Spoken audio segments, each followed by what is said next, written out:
Hey all, Farmer Cody here, and with seed starting right around the corner here on the farm, I thought what could be a better time than now to make a video talking about what kind of seeds we use, organic versus non-organic, and greenhouse seeds, and all of those sorts of things.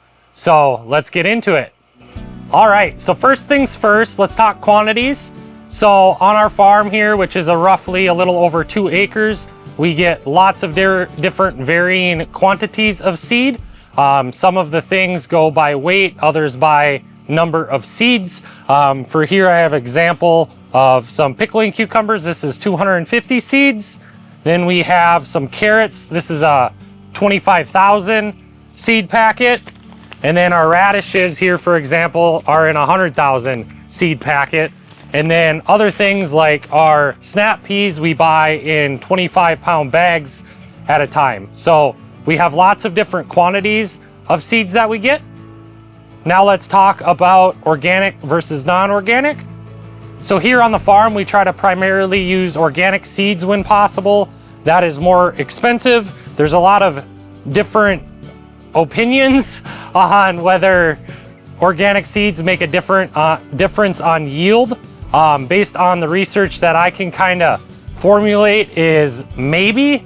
There's really no specific data that I have found that using organic seeds in an organic system will yield better. Now what that does mean though is that you are supporting organic practices to grow the seeds. So when possible, we try to use organic seeds here on the farm. We are not certified organic, but we do follow organic practices and then some. We don't spray any chemicals on our stuff, and we are no-till, so we do follow beyond what the conventional organic practices are at this point in time. And then with that, organic seeds are obviously more expensive because organic practices are more labor intensive and just more expensive in general.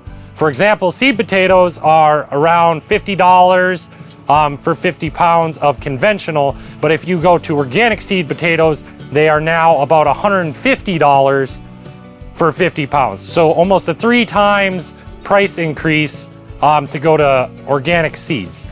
Because potatoes are very notoriously hard to grow organically. The potato bugs are very, very much so a real pest. Most things aren't that difference of a price, but that is kind of what to look at for organic versus non-organic seeds. The other kind of category that we use here on the farm is greenhouse seeds. Again, greenhouse seeds are bred specifically for a greenhouse environment where there's more control, not like for tomatoes, they're different disease resistance because of growing in the same soil time after time. And those seeds are even more expensive than organic seeds. Some of them are up to 50 to 75 cents a seed. And the reason that's more expensive is because it costs more to produce the seed, again, because they're in a protected environment. Some greenhouse seeds that we use here on the farm are our greenhouse tomatoes, our greenhouse bell peppers, and then our greenhouse cucumbers. Another type of seed that we use here on the farm is your traditional heirloom seeds. We don't grow a lot of them, but we do grow some, like the Brandywine tomato. I love that thing. It's my favorite tomato. It's just so delicious.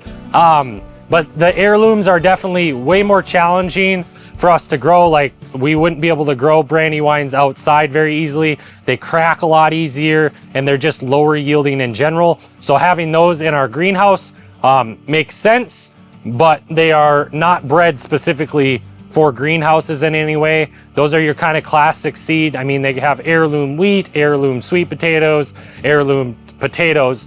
Generally, those have a lot better flavor, but they are generally a lot more challenging to grow and yield a lot lower. All right, well, I think that's all I have to say about small scale farm seed, at least for our farm at this time. So I hope you enjoyed. I hope you learned something, and we'll catch you in the next one.